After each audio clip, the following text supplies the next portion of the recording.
মসজিদে নববীতে আপনি যদি বিশ্বনবীর সালাম দিতে চান, আপনারা যেই গেট দিয়ে ঢুকতে হবে, গেটের নাম বাবুস সালাম।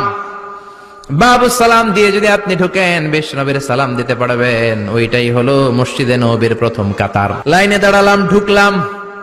ভাগ্য ভালো, এমন একটা জায়গা পেয়েছি লেখা মাকান তাহাজ্জুদি রাসূলিল্লাহ, মানে এই জায়গায় রাসূল তাহাজ্জুদের নামাজ পড়তেন।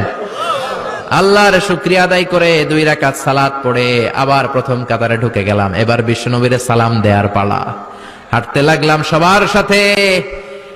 রাউদাতুম মিন রিয়াদিল জান্নার পরে ছোট্ট একটা জায়গা, এই জায়গায় সাইয়েদনা ঈসা আলাইহিস সালাম দুনিয়াতে আসার পরে, দাজ্জালকে হত্যা করার পরে 40 বছর দুনিয়াতে থাকার পর যখন ইন্তেকাল করবেন, বিশ্বনবীর বাম হাতের এই পাশের জায়গাটাতে ওনার সেখানে কবর দেয়া হবে। সুবহানাল্লাহ, ছোট্ট একটু জায়গা, কবর দেয়া হবে সেখানে। হাঁটতে লাগলাম, এরপরে বিশ্বনবীর কবর, লেখা মুহাম্মদ রাসূলুল্লাহ সাল্লাল্লাহু।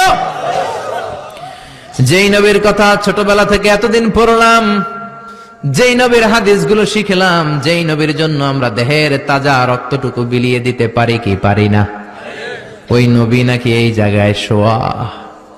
কোন উম্মত এই কথাটা চিন্তা করে ধৈর্য ধারণ করতে পারে?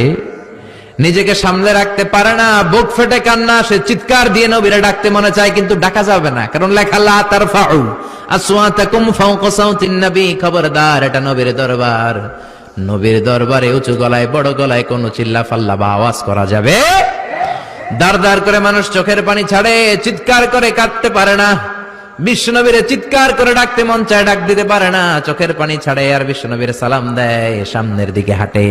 বিশ্বনবীর কবরের পরে সাইয়েদনা আবু বকরের কবর, তারপরে সাইয়েদনা ওমরের কবর, তারপরে যেই দরজা দিয়ে বের হবেন দরজাটার নাম হলো বাবুল বাকিয়া। এই দরজা দিয়ে বের হলেই সামনে মাকবারাতুল বাকি, বিশ্বনবীর পারিবারিক কবরস্থান। চিল্লায় বলেন আল্লাহু আকবার। এজন্য লা তারফাউ আসওয়াতাকুম ফাওকা সাউতিন নবী, খবরদার, নবীর কণ্ঠের চাই